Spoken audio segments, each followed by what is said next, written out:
প্রত্যেক প্রাণীকেই মৃত্যুর স্বাদ আস্বাদন করতে হবে।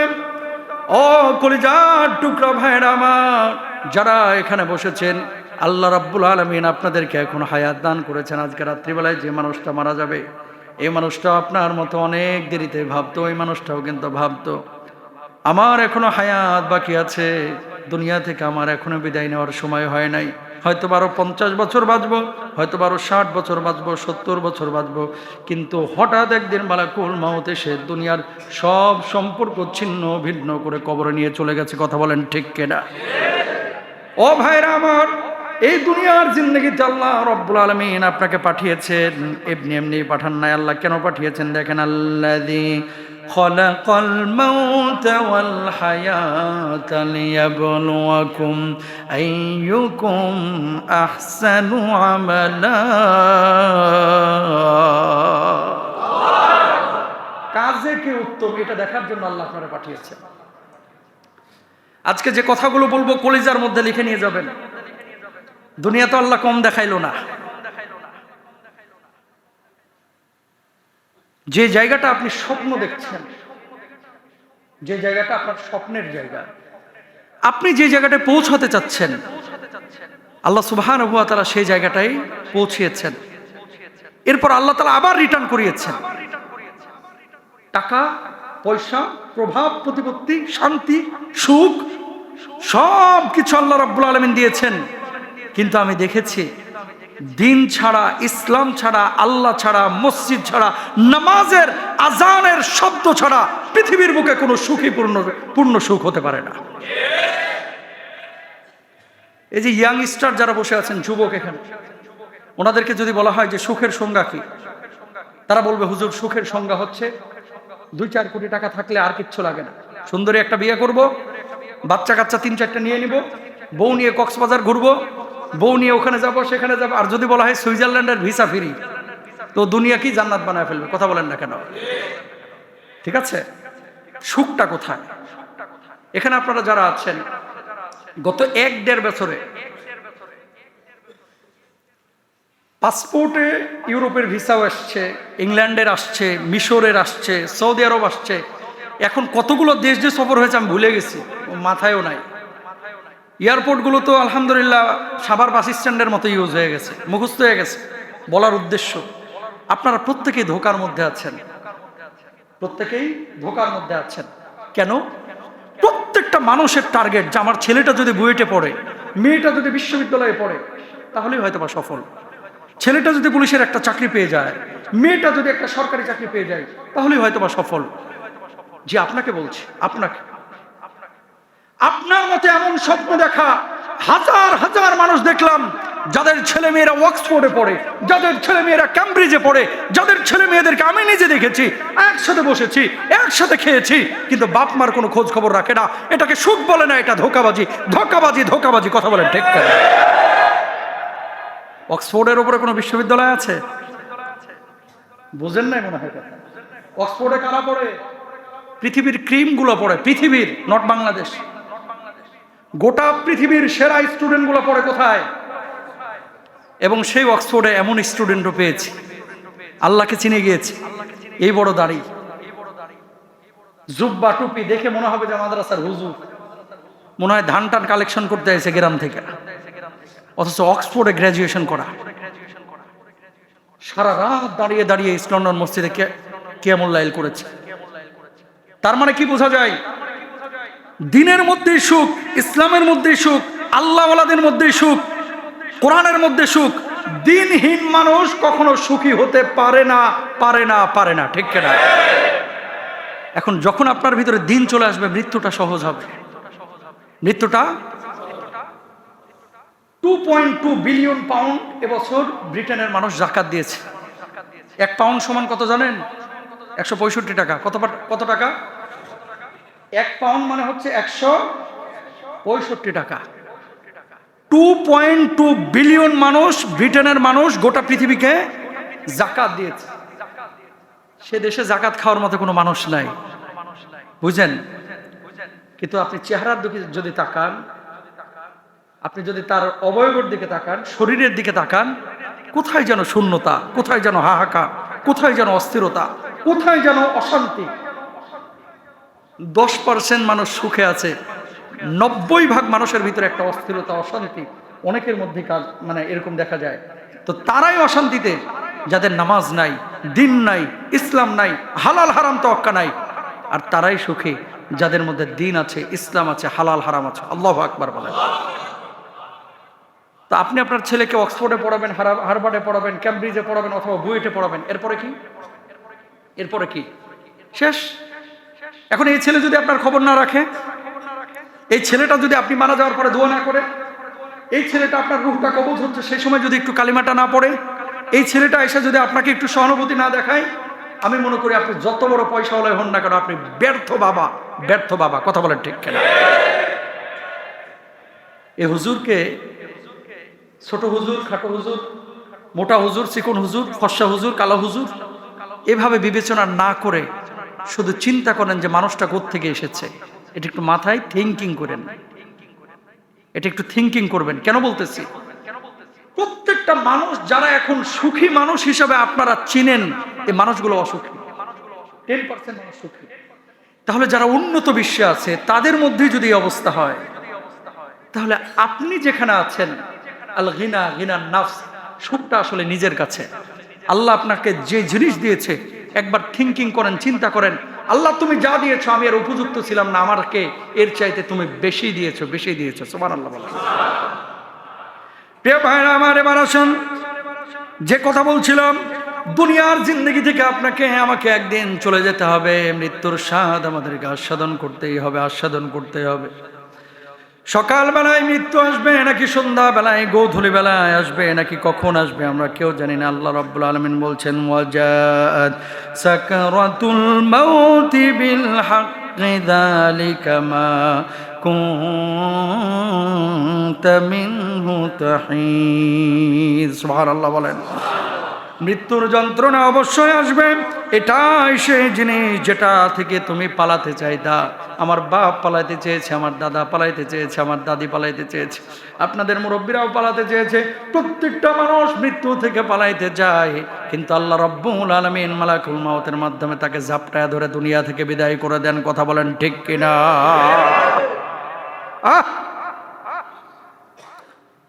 প্রিয় ভাইরা, আবার মানুষজন এমন কথা বলে, হুজুর মানসিকভাবে আপনি ঠিক আছেন কিনা?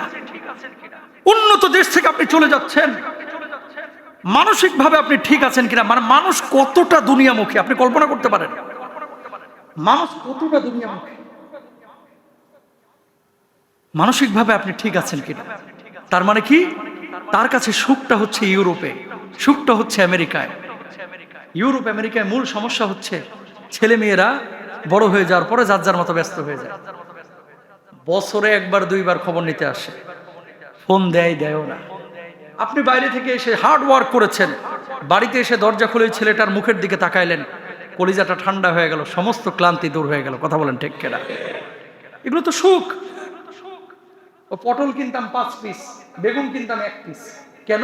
একটা বেগুনের দাম বাংলা টাকায় 350 টাকা পড়ে যায়। কথা বুঝেন নাই? কিন্তু বাংলাদেশে এই জিনিসগুলো কিন্তু সস্তা, সহজ। আমাদের দেশের মানুষের মূল সমস্যা হচ্ছে সবসময় আমরা অন্যকে কম্পেয়ার করি।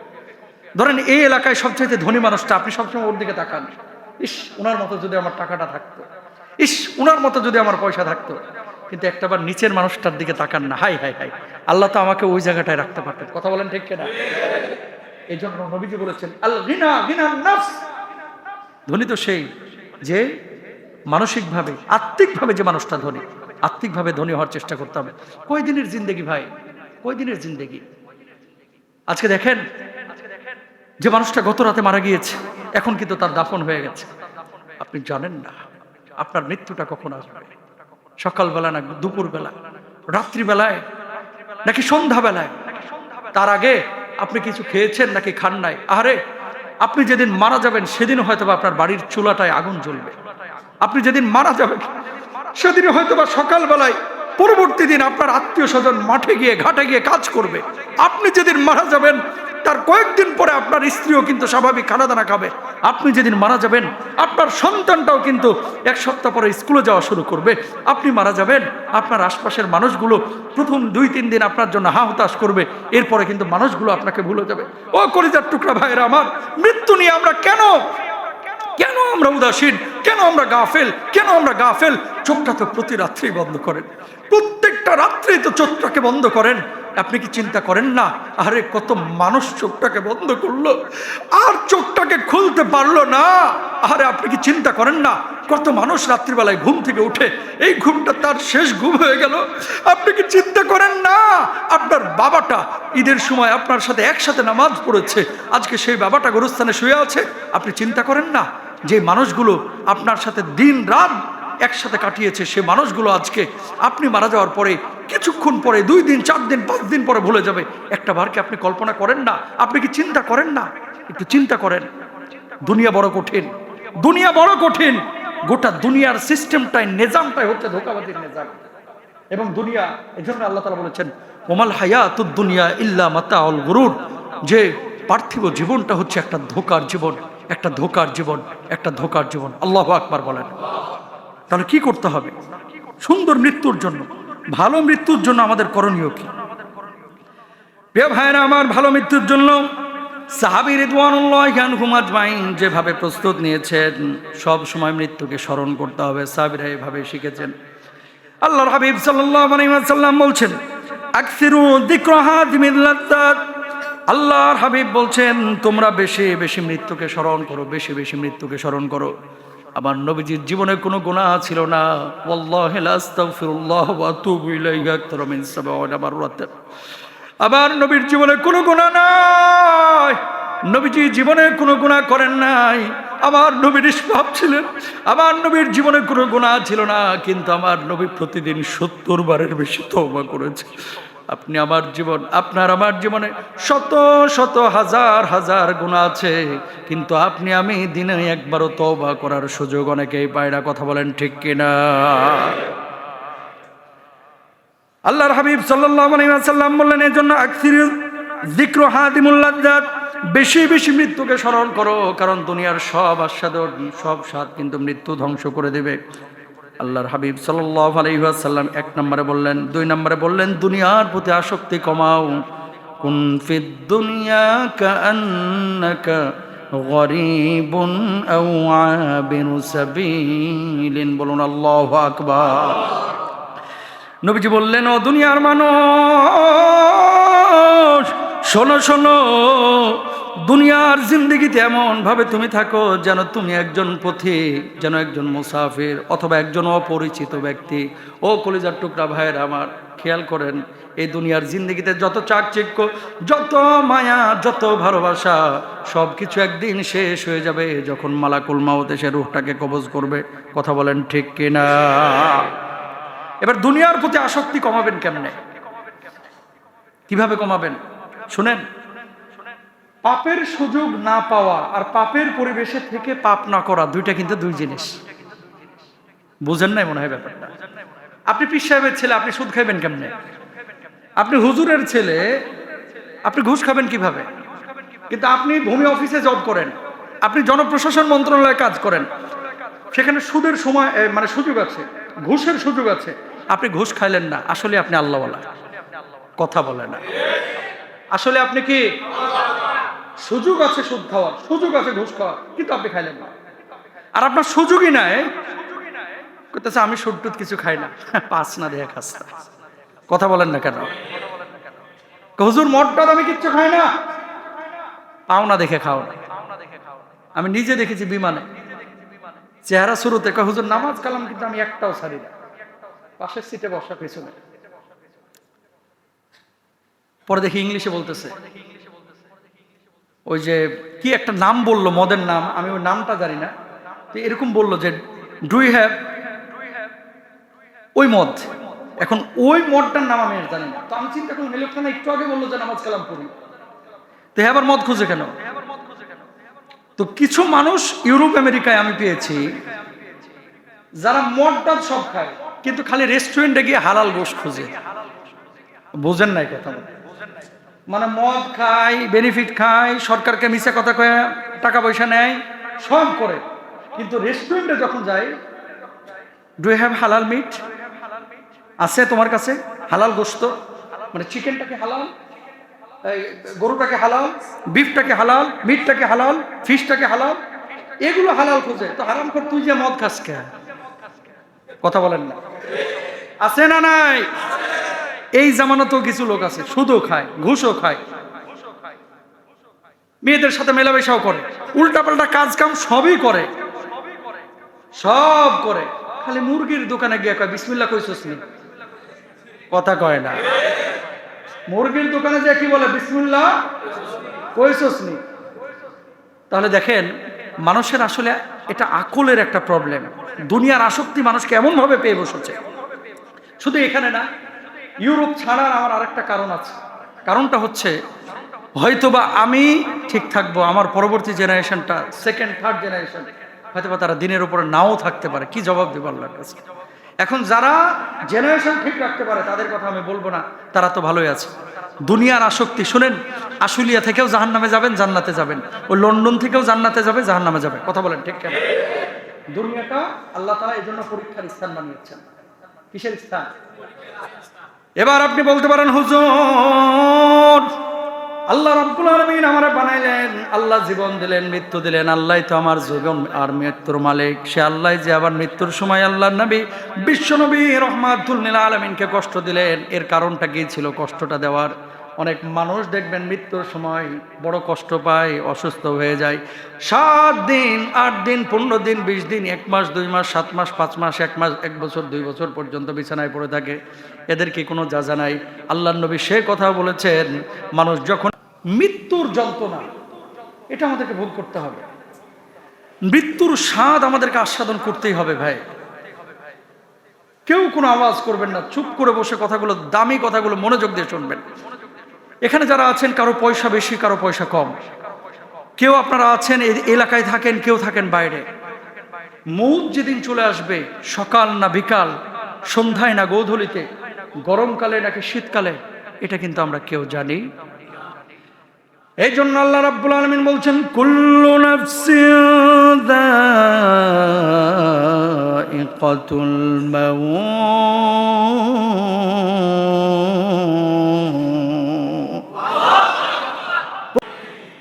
প্রত্যেকটা মানুষের চেহারা আমার মুখস্থ, কারণ 8টা বছর আমি দেখেছি।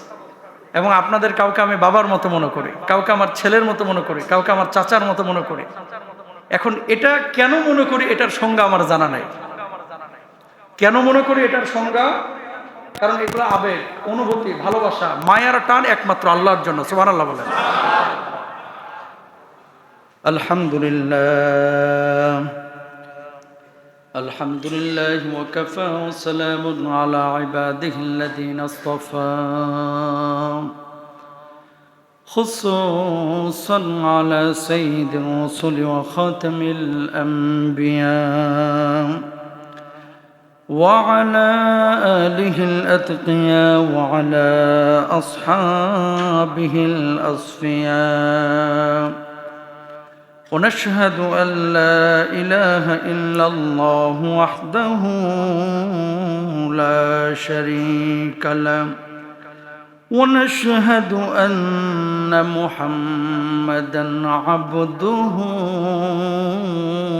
ورسوله أما بعد فأعوذ بالله من الشيطان الرجيم بسم الله الرحمن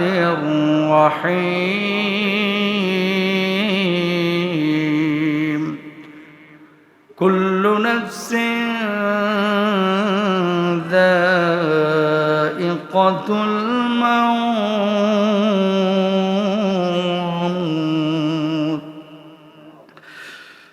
وإنما توفون أجوركم يوم القيامة صدق الله العظيم وقال النبي صلى الله عليه وسلم إن للموت سكرات وصدق رسوله النبي الأمين ونحن على ذلك من الشاهدين والشاكرين والحمد لله رب العالمين. وقال تعالى في شأن حبيبه إن الله وملائكته يصلون على النبي يا أيها الذين آمنوا صلوا عليه وسلموا تسليما. اللهم صل على مولانا محمد وعلى آل سيدنا مولانا محمد. لا إله إلا الله لا إله إلا الله لا إله إلا الله لا إله إلا الله لا إله إلا الله মুহাম্মাদুর রাসূলুল্লাহ সাল্লাল্লাহু আলাইহি ওয়াসাল্লাম।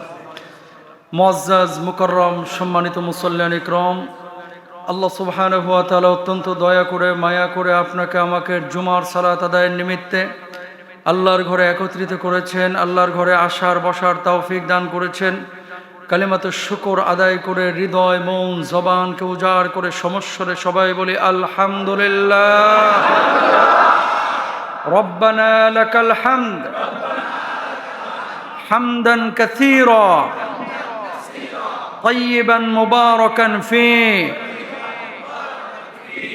আমার কলিজার টুকরা ভাইরা, যারা আপনারা বসেছেন, আপনারা সৌভাগ্যবান, তার চাইতে বেশি সৌভাগ্যবান আমি যে আল্লাহ সুবহানাহু ওয়া তাআলা আবার প্রায় 13-14 মাস পরে আপনাদের সামনে আসার বসার তৌফিক দান করেছেন। সবাই বলেন আলহামদুলিল্লাহ। আমি যখন লন্ডন চলে যাই সেই দিন আমি এই মেম্বার থেকে ঘোষণা করেছিলাম যে আমার মনটা দ্বীনের জন্য যেতে ইচ্ছে করেছে, আমি যাচ্ছি। তবে যদি আমার ভালো না লাগে আবার দ্বীনের জন্যই আমি বাংলাদেশে ফিরব। আর যদি আল্লাহ তাআলা আমাকে বাংলাদেশে ফিরান তাহলে আপনাদের সাথে আবার মুলাকাত করব, সাক্ষাৎ করব। আলহামদুলিল্লাহ, আল্লাহ কবুল করেছেন। আমি বলেছিলাম, আপনাদের হয়তো অনেকের মনে আছে। তা আমি আসার আগে যখন নক করলাম যে এলাকার মানুষ আমাকে চাই কিনা, যদি চাই যাব, আর যদি না চাই আমি আসবো না। আপনি কি জানেন যে এই খুতবা যে আমি এখানে দিই, আপনার এই মেম্বারটা, এই যে আমার পেছনের এই চিত্রটা, এই যে পেছনটার দিকে খেয়াল করেন, এই মেম্বারটা শুধু সাভার আশুলিয়া বাংলাদেশ না, গোটা পৃথিবীর বুকে পরিচিত করেছে মুস্তাফিজ রহমানী। আলহামদুলিল্লাহ বলেন। আপনার এই মেম্বারটাকে সারা পৃথিবী চিনে এখন। এই মেম্বারটা, আপনি বিশ্বাস না হলে জিজ্ঞেস করেন মানুষকে যে এই মসজিদে আমরা, আমাদের মসজিদ আলহামদুলিল্লাহ, কায়রো এয়ারপোর্টে আমার ট্রানজিট, 8-9 জন যুবক এসে ঘিরে ফেললো কায়রোতে আসার পথে। তা আসার পরে যুবকরা বলতেছে, হুজুর আগের মতো খুতবা তো আর পাই না। আমাকে পাইবা কেমনে, আমি তো থাকি না। তো বলছে, হুজুর কোন মসজিদে জুমা পড়ান, ওখানেই যাবো এবার ইনশাআল্লাহ। ওরা আফ্রিকার কোন দেশ থেকে মিশরে এসে নেমেছে। তো বলতেছে, আপনি জুমাটা পড়ান কোথায়? আমি বললাম, জুমা তো পড়াইতাম বাইতুল মামুন মসজিদে, জামগড়া আশুলিয়ায়। জানি না এখন আমি মকবুল হব কিনা। হুজুর যদি হন ইনশাল্লাহ আমাদের বলবেন, আমরা থাকি কুমিল্লা, সেখান থেকে আসবো। আপনারা কি জানেন আজকে এখানে অনেক ছেলেরা এসেছে রাজশাহী থেকে, অনেকে এসেছে কুমিল্লা থেকে, অনেকে এসেছে ব্রাহ্মণবাড়িয়া থেকে। টাকার জন্য না, ফুলুসের জন্য না, এটা হচ্ছে শুধুমাত্র দাওয়ার নিয়তে, দাওয়ার নিয়তে, দাওয়ার নিয়তে। আলহামদুলিল্লাহ। আমি যখন খুতবা দিই 7 দিন পড়াশোনা করা লাগে শনিবার থেকে, এবং এই পড়াশোনা করা খুতবাগুলো শুধু আপনাদের না, সারা পৃথিবীর মানুষ, বাংলা ভাষাভাষীদের কাছে যাতে করে পৌঁছায়, সেজন্য আমি সেভাবে এই খুতবার তথ্যগুলো, ওয়াজগুলো, নসিহাতগুলো উপস্থাপন করি। যে কারণে সারা বাংলাদেশের মানুষ চাতক পাখির মতো তাকিয়ে থাকে যে হুজুর এই জুমায় খুতবাটা কি আসছে। এই খুতবার জন্য মূলত এই ছেলেগুলো আসে। হ্যাঁ, ওরা ইউটিউব ফেসবুক থেকে কিছু হয়তো বা পয়সা পায়, মনে করেন না রাহমানি সাহেব এখান থেকে পয়সা নেয়। আল্লাহকে হাজির নাজির জেনে জানাচ্ছি, ওয়াল্লাহি আল্লাহর নামে হলফ করে, এই কাজগুলোর কারণে হাজার হাজার না লক্ষ লক্ষ মানুষ আজকে বেনামাজি থেকে নামাজি হচ্ছে। আল্লাহু আকবার বলা। লেকচার পাঠায় ছোট্ট করে, হুজুর এই ওয়াজের কারণে আমার জীবন পরিবর্তন হয়ে গেছে। তো এটা তো শুধু আমার কৃতিত্ব না, আপনাদের কৃতিত্ব, আপনাদের মসজিদের কৃতিত্ব। এবার আসেন, এটা জায়েজ নাকি না জায়েজ একটা কথা বলে আমি আমার মূল আলোচনায় চলে যাব। এই যে ক্যামেরাগুলো এসেছে, এরা মূল খুতবার সময় কিন্তু আপনাকে ডিস্টার্ব করে না। আরবি খুতবাটা যখন হয়, এখন যেটা হচ্ছে এটা হচ্ছে নসিহাত, এটা দাওয়া আপনাদের আমাদের সবারই। এই নসিহাতটা এখানে মনে করেন আপনারা 2000 মানুষ আছেন, আর এগুলোর মাধ্যমে বাংলাদেশে কিন্তু এই 3জন 4জন আলেমের পেছনেই ক্যামেরাম্যানরা যায়। শেখ আহমদুল্লাহ সাহেব, আব্দুল্লাহ সাইফুল্লাহ সাহেব, সাদিক আজারি সাহেব, মোস্তাফিজ সাহেব। তো এখন আপনার মসজিদে যে এই ক্যামেরা সারা বাংলাদেশ কেন সারা পৃথিবীর ব্যাপী ছড়িয়ে দেওয়ার জন্য তারা যে মেহনতটা করছে, এলাকাবাসী হিসেবে আপনার গর্ব করা উচিত। আলহামদুলিল্লাহ বলেন। আর মসজিদে তো যাচ্ছে না, তো এই জায়গাটাকে আপনারা সমালোচনার দৃষ্টিতে না দেখে, আর যদি বলেন জায়েজ নাকি না জায়েজ, এবার সেখানে আসেন। সারা পৃথিবীর বড় বড় ইসলামিক স্কলাররা, এটা নিয়ে আমি দালিলিক আলোচনা করেছি আজ থেকে আরো 6-7 বছর আগে, ওইদিকে যাব না। সৌদি আরব বলেন, কাতার বলেন, দুবাই বলেন, উমরা বলেন, হজ বলেন, যেখানেই যান এখন কিন্তু বড় বড় মসজিদগুলোতে উপরে মনিটরে ইউজ করা হয়, যাতে করে ইমাম খতিবের খুতবা শুনতে পারে। আপনি এই এলাকায় থেকে এটাকে গোটা পৃথিবী মনে করবেন না। আমি আবারও বলি, এই এলাকায় থেকে এটাকে গোটা পৃথিবী মনে করবেন। মানসিকভাবে আপনি যদি ব্রড মাইন্ডেড না হতে পারেন, আল্লাহ তাআলা আপনার থেকে খেদমত নেবেন না। কথা বলেন ঠিক কিনা? এর জন্য চিন্তা চেতনা বড় করতে হবে। কি চিন্তা চেতনা? নিজে এখান থেকে 2টা কথা শুনলে এই কথাটা বাইরে যা পৌঁছায় দেবেন, ইনশাল্লাহ বলেন না? এটা আপনার ইমানি দায়িত্ব। আপনি লন্ডন বলেন, আমেরিকা বলেন, সৌদি আরব বলেন, প্রত্যেকটা মসজিদে এখন এই খুতবাগুলো সরকারিভাবে তারা কি করে, প্রমোট করে মুসলিম কমিউনিটি। কারণ আমার মা বোনেরা কিন্তু এই মসজিদে আসে নাই, এসেছে? মা বোনেরা কি এখানে নামাজ পড়তে এসেছে? তো আপনি যে নসিহতগুলো করলেন, আপনি আমল করলেন, আপনার বউ কোত্থেকে পাবে? আপনার ছেলে মেয়েগুলো কোত্থেকে পাবে? যারা নামাজ পড়ে না, ওই যে দোকানে বসে আছে, এরা কোত্থেকে পাবে? এর জন্য ইসলামিক স্কলাররা বলছেন, যদি ফিতনার আশঙ্কা না থাকে, মসজিদের ভিতরে এই ধরনের নসিহাগুলো স্প্রেড করার জন্য এই নসিহাতগুলো বিশ্বব্যাপী ছড়ানো জায়েজ আছে। যদি এখানে মূর্তি বানাইতো মঙ্গল শোভাযাত্রার মতো, তাহলে একটারও বসতে দিতাম না। কথা বলেন ঠিক কিনা? এই জন্য প্রিয় ভাই এবং বোনেরা, ওয়াতাআওয়ানু আলাল বিররি ওয়াত তাকওয়া, সৎ কাজের ব্যাপারে সহযোগিতা, অসৎ কাজের ব্যাপারে নিষেধ করা, এটা আমাদের নৈতিক এবং মৌলিক দায়িত্ব হওয়া উচিত। ইনশাল্লাহ বলেন। এবার আসেন মূল আলোচনায় চলে যাই। আজকে আমি একটি আয়াত তেলাওয়াত করেছি, আয়াতটি হচ্ছে সূরা কফের 19 নম্বর আয়াত। যে আয়াতে আল্লাহ সুবহানাহু ওয়া তাআলা বলছেন, ওয়াজাআত সাকরাতুল মাউতি বিল হক যালিকা মা কুনতা মিনহু তাহিদ। সুবহানাল্লাহ বলেন।